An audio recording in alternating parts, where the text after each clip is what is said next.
এই যে এরকম একটি ফ্যামিলি কার্ড বাংলাদেশের প্রত্যেক মা বোনদের কাছে, মাদের কাছে আমরা পৌঁছে দিতে চাই। ৬০ বছরের ঊর্ধ্বে সকল বয়স্ক মানুষের চিকিৎসার ভার নেবে রাষ্ট্র।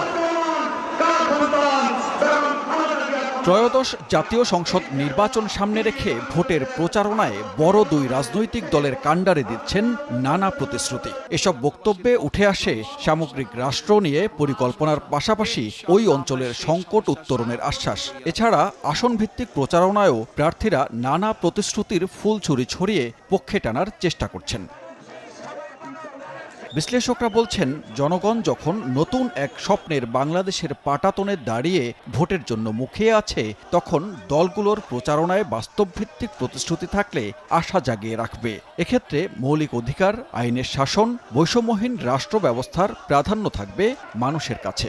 জনগণের সামনে এই মুহূর্তের সমস্যা হচ্ছে নিরাপত্তার সমস্যা, আইনশৃঙ্খলার অবনতি, নিত্যপণ্যের দাম বেড়ে যাওয়া, জ্বালানি সংকট এবং বেকারত্ব। এই বিষয়গুলো আশা করি যে প্রতিটি রাজনৈতিক দল গুরুত্ব দেবে এবং তার একটা রূপরেখা দেবে কিভাবে কতদিনে এটি বাস্তবায়ন করা যাবে। দেশের রাজনীতির একটা বৈশিষ্ট্য যে কথা বায়বীয় কথা বেশি বলা, বাস্তবসম্মত কথা কম বলা।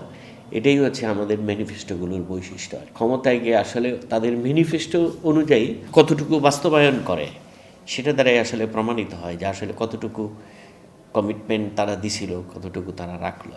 দলগুলোর মধ্যে পাল্টাপাল্টি অভিযোগের তীর ছুটতে দেখা যায় বক্তব্যের মধ্যে। প্রতিশ্রুতি নিয়েও পরস্পরে প্রশ্নবাণে জড়াচ্ছেন। সাধারণ জনগণ দর্শকের ভূমিকায় থেকে হিসাব করছেন।